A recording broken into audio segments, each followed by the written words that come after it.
अब हमारे देश में फसाद होता है। जब फसाद होता है तो फसाद किस में होता है जानते हो? जिन्होंने धर्म परिवर्तन नहीं किया, वो schedule caste, schedule tribe, other backward caste के जो लोग हैं वो लोग, और जो धर्म परिवर्तित होके मुसलमान हो गए और जो धर्म परिवर्तन नहीं किया, उन दोनों के बीच में फसाद होता है। उन दोनों के बीच में फसाद होता है।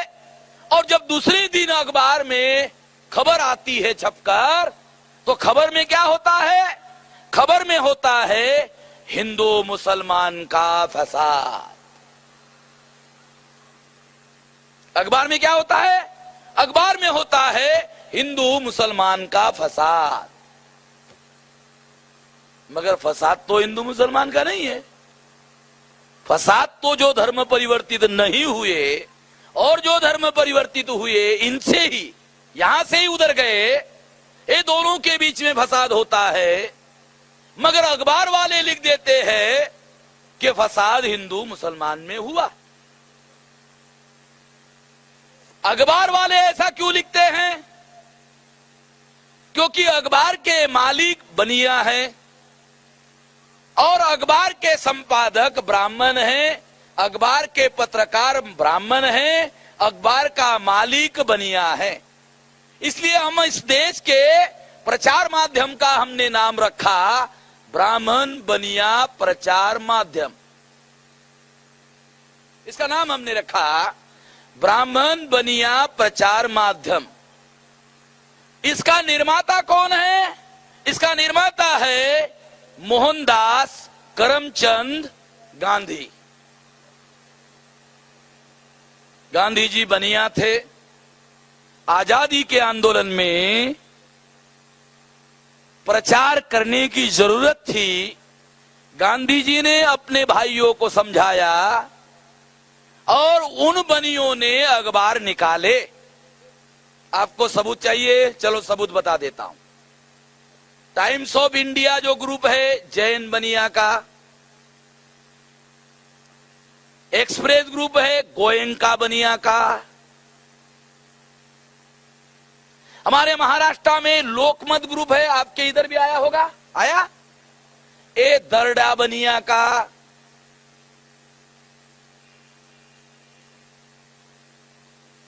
उत्तर भारत में जाओ भास्कर अग्रवाल बनिया, जागरण ये भी बनिया का ग्रुप है। तो हमारे देश में जितने चैन पेपर निकलते हैं, जिसको श्रृंखलाबद्ध अखबार कहा जाता है, वो अखबार बनिया के मलकियत में है। अखबार के संपादक ब्राह्मण हैं, पत्रकार ब्राह्मण हैं।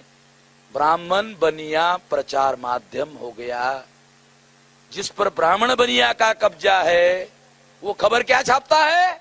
वो खबर छापता है हिंदू मुसलमान का फसाद हो गया। फसाद हिंदू मुसलमान का नहीं हुआ। फसाद किसका हुआ?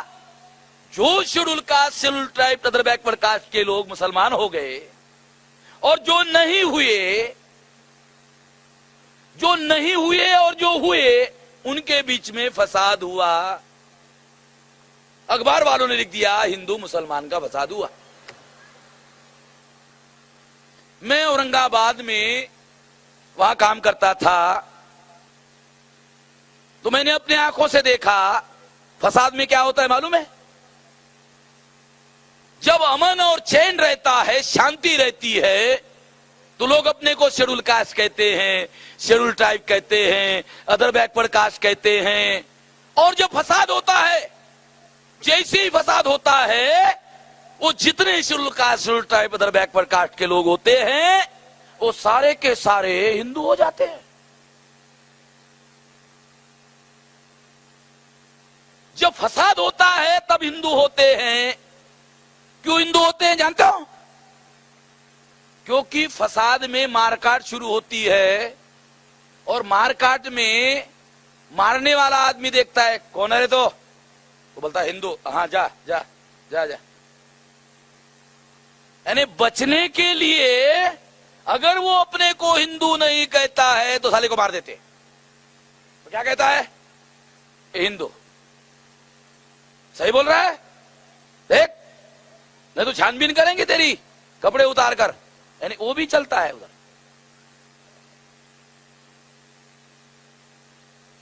तो फसाद में ये लोग अनुसूचित जाति जनजाति इधर बैकवर्ड क्लासेस के लोग हिंदू बन जाते हैं। जब तक फसाद का प्रभाव रहता है लोग हिंदू बने रहते हैं, और जैसे ही अमन शांति आ जाती है लोग अपने को schedule caste, schedule tribe, other backward caste कहना शुरू कर देते हैं। इससे क्या प्रमाणित होता है? इससे प्रमाणित होता है कि अगर इस देश में अनुसूचित जाति जनजाति अदर बैकवर्ड क्लासेस के लोगों को हिंदू बनाना है तो हिंदू बनाने के लिए फसाद करवाना जरूरी है। ध्यान रखना, काल्पनिक बातें नहीं कह रहा हूं। अगर इस देश में हिंदू बनाना है किसी को तो हिंदू बनाने का एक तरीका है। फसाद में अगर लोग हिंदू होते हैं, शिवसेना का पूना में अधिवेशन हुआ था पहला, तो उस अधिवेशन में प्रोफेसर देशपांडे नाम के एक ब्राह्मण प्रोफेसर वहां एक्सपर्ट के तौर पर बोलने के लिए उन्होंने बुलाया। तो उन्होंने अपने भाषण में एक सिद्धांत बताया। क्या सिद्धांत बताया? कि हिंदुओं की जागृति प्रतिक्रिया से होती है। हिंदुओं की जागृति प्रतिक्रिया से होती है। मगर उसने सिद्धांत आधा बताया, पूरा नहीं बताया। मैं बता देता हूं पूरा, क्योंकि आधा खतरनाक होता है, इसलिए पूरा बताना जरूरी है। हिंदुओं की जागृति प्रतिक्रिया से होती है और प्रतिक्रिया फसाद से होती है। अब हो गया पूरा। हिंदुओं की जागृति प्रतिक्रिया से होती है। अगर हिंदुओं में हिंदू की जागृति निर्माण करनी है तो देशपांडे का कहना है प्रतिक्रिया निर्माण करनी होगी। मगर उसके सामने समस्या थी। अगर बताऊंगा कि प्रतिक्रिया कैसे निर्माण करना होगा तो उसको बताना पड़ता कि इसके लिए फसाद करना पड़ेगा। अगर वो ये बताता कि फसाद करना पड़ेगा तो ये अपराध संहिता में अपराध माना जाएगा। इसलिए उसने आधा बताया और जो आधा रह गया था वो प्राइवेट में बताया होगा, क्योंकि प्राइवेट में बताने से काम तो हो जाता है मगर कानून से बचाव भी हो जाता है। मैं तो बदमाश लोगों की बदमाशी का विश्लेषण कर रहा हूं। मैं अपने से कुछ नहीं कह रहा हूं, न कर रहा हूं। मैं तो भारत को महान बनाने का जो अभियान चल रहा है, अगर फसाद खत्म कर लो तो अमन आएगा, शांति आएगी, शांति आएगी तो तरक्की होगी, तरक्की होगी तो देश का विकास होगा, विकास होगा तो देश महान होगा, महान होगा तो महाशक्ति होगा, महाशक्ति होगा तो दुनिया में भारत का मान सम्मान होगा। इसलिए मैं फसाद की जड़ को खत्म करना चाहता हूं, इसलिए ये कह रहा हूं। जो काम पुलिस को करना चाहिए वो काम मैं कर रहा हूं। ये काम पुलिस को करना चाहिए। लॉ एंड ऑर्डर पुलिस का सब्जेक्ट है, मेरा नहीं है। कानूनन संविधान सम्मत पुलिस का एक ही काम है, दो नहीं। क्या काम है? लॉ एंड ऑर्डर मेंटेन करना। लॉ एंड ऑर्डर का मतलब है कानून और व्यवस्था का निर्माण करना। जब व्यवस्था होती है तो तरक्की होती है। फसाद में कानून और व्यवस्था खत्म हो जाती है और इस वजह से समस्याएं बहुत ज्यादा गहरी होती है। इसलिए मैं ये बता रहा हूं, आप लोगों को जानकारी बता रहा हूं। क्या जानकारी बता रहा हूं? कि जिन लोगों के बीच में फसाद होता है वो लोग जो हैं लिख देते हैं हिंदू मुसलमान का फसाद है। फसाद हिंदू मुसलमान का नहीं होता है। जो धर्म परिवर्तित मूल निवासी है वो, और जिन्होंने धर्म परिवर्तन नहीं किया, दो मूल निवासियों में फसाद होता है। एक मूल निवासी दूसरे मूल निवासियों को मारता है, जलाता है, काटता है, खत्म कर देता है। एक मूल निवासी उसको मारता है, दूसरा मूल निवासी उसको मारता है, एक उसको मारता है, वो उसको मारता है, दोनों को मारते हैं, दोनों को मारकर मरते हैं, खपते हैं, खत्म होते हैं। जो बच जाते हैं वो कोर्ट के चक्कर में खत्म हो जाते हैं।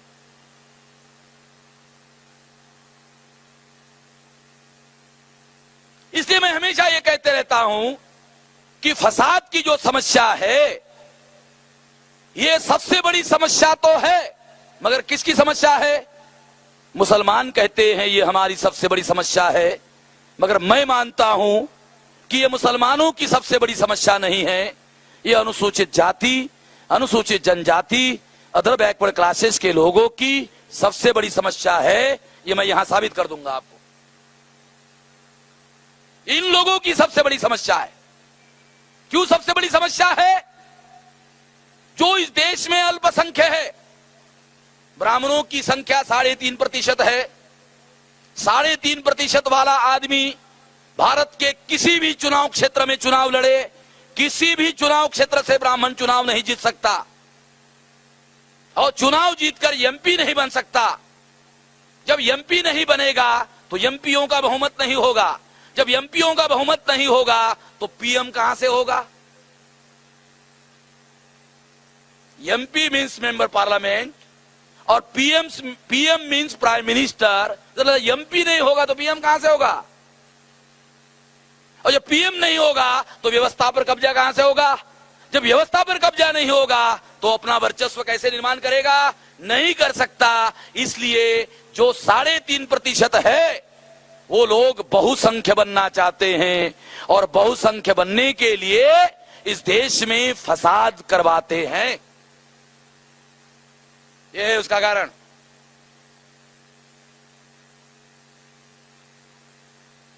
फसाद करवाने से क्या होता है? जो schedule caste, schedule tribe, other backward caste का आदमी अपने को हिंदू नहीं कहता, न मानता है, वो फसाद में हिंदू हो जाता है। और जैसे ही फसाद में हिंदू हो जाता है, अल्पसंख्यक ब्राह्मण बहुसंख्य हो जाता है। बहुसंख्य हो जाता है, वो चुनाव लड़ता है, हिंदू के नाम पर वोट पाता है, और हिंदू के नाम पर जैसे वोट मिलता है, अल्पसंख्यक ब्राह्मण चुनाव जीत जाता है। वरना कोई भी ब्राह्मण भारत में चुनाव नहीं जीत सकता। किसी भी चुनाव क्षेत्र से, भारत के किसी भी 543 में से पावर पर कब्जा करने के लिए फसाद होते हैं। ध्यान रखना। 3.5% लोग, आपको सुनकर आश्चर्य लगेगा, जो 3.5% है, ब्राह्मण 3.5%, मुसलमान 12%। 3.5% ब्राह्मण मुसलमानों को क्या कहते हैं? मुसलमानों को कहते हैं अल्पसंख्यक। 3.5% बहुसंख्य और 12% अल्पसंख्य। समझ रहे हो ना चमत्कार? ये चमत्कार के बारे में कभी सोचा? कभी नहीं सोचा आप लोगों ने। ये बहुत ज्यादा गंभीरतापूर्वक सोचने का मामला है कि आखिरकार अल्पसंख्यक ब्राह्मण एडल्ट फ्रेंचाइज में, प्रौढ़ मताधिकार में बहुसंख्य कैसे होता है? और जब बहुसंख्य नहीं होगा तो चुनाव कैसे जीतेगा? जब चुनाव नहीं जीतेगा तो व्यवस्था पर काबिज कैसे होता है? नहीं हो सकता, मगर होता है। इसीलिए फसाद करवाए जाते हैं। फसाद इसीलिए होते हैं, और फसाद में अनुसूचित जाति, जनजाति, अदर बैकवर्ड क्लासेस के लोगों को हिंदू के नाम पर इस्तेमाल किया जाता है। मैं दुख के साथ कहना चाहता हूं मुसलमान भाइयों को कि मुसलमान लोग अनुसूचित जाति, जनजाति, अदर बैकवर्ड क्लासेस के लोगों को हिंदू कहते हैं। ये बिल्कुल हिंदू नहीं है। मैं मुसलमानों से ये अपील करना चाहूंगा कि मुसलमान अनुसूचित जाति, जनजाति, पिछड़े वर्ग के लोगों को हिंदू ना कहे, कम से कम इतना ना कहे। क्योंकि जब मुसलमान अनुसूचित जाति, जनजाति और पिछड़े वर्ग के लोगों को हिंदू कहता है तो वो आरएसएस की मदद करता है, विश्व हिंदू परिषद की मदद करता है, वो बजरंग दल की मदद करता है। अगर मुसलमान आरएसएस की, विश्व हिंदू परिषद की, बजरंग दल की मदद करता है और मदद करने से उसको शक्तिशाली बनाता है, उसको शक्तिशाली बनाने के बाद अगर मुसलमान रोता है, चिल्लाता है, तो उसको रोने चिल्लाने का अधिकार नहीं है। अगर वो रोता है, चिल्लाता है, तो कोई और जिम्मेवार नहीं है, वो खुद जिम्मेवार है। उसको कम से कम अपने दुश्मन को ताकतवर बनाने का काम नहीं करना चाहिए। मैं आपकी जानकारी के लिए बता दूं, हमारे वक्ताओं की माफी मांगकर भी एक बात कहना चाहता हूं, जो बहुत गंभीर मामला है कि मुस्लिम्स लोग जो वक्ता होते हैं, लगभग वक्ता जो है इस देश का नाम जब पुकारते हैं तो कहते हैं हिंदुस्तान, कहते हैं ना। आरएसएस के लोग साली फटे तक ताकत लगा रहे कि इस देश को हिंदुस्तान बनाया जाए, बनाया जाए, बनाया जाए, बनाया जाए, फटे तक कोशिश कर रहे हैं, मगर मुसलमानों ने तो पहले बना दिया। वो फटे तक कोशिश कर रहे हैं मगर हो नहीं रहा, और मुसलमानों ने बना दिया। नहीं बनाना चाहिए, बना दिया। बाबा साहब अम्बेडकर ने जब संविधान लिखने के लिए लिया, आप संविधान पढ़ लेना, संविधान की पहली लाइन, दूसरी तीसरी नहीं, पहली लाइन जब बाबा साहब अम्बेडकर ने लिखी, पहली क्या लिखा?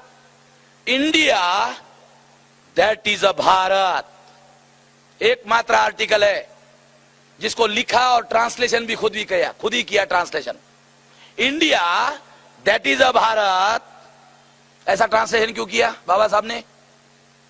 क्योंकि बाबा साहब अम्बेडकर को आशंका थी जब मैं मर जाऊंगा तो कोई ब्राह्मण अंग्रेजी संविधान का ट्रांसलेशन करेगा और इंडिया का ट्रांसलेशन हिंदुस्तान करेगा।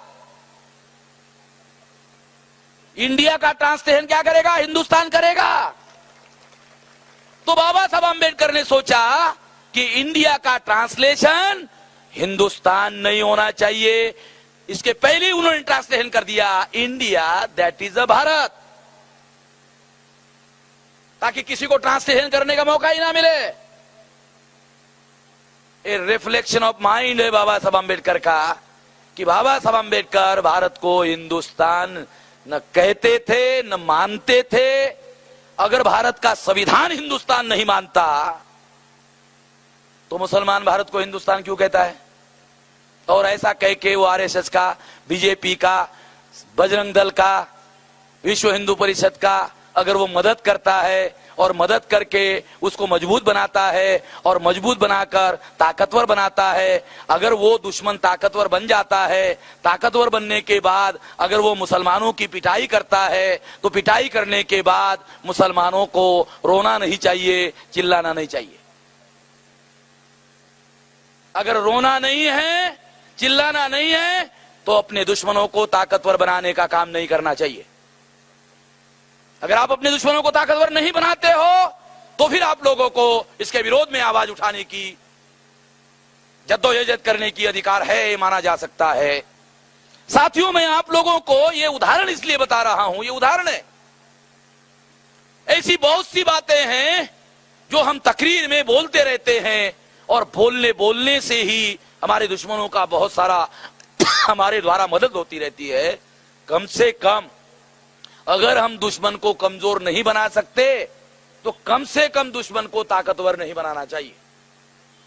अगर दुश्मन को हम लोग कमजोर नहीं कर सकते तो कम से कम उसको ताकतवर नहीं बनाना चाहिए। कम से कम इतना तो हम कर सकते हैं, ये हमको करना चाहिए।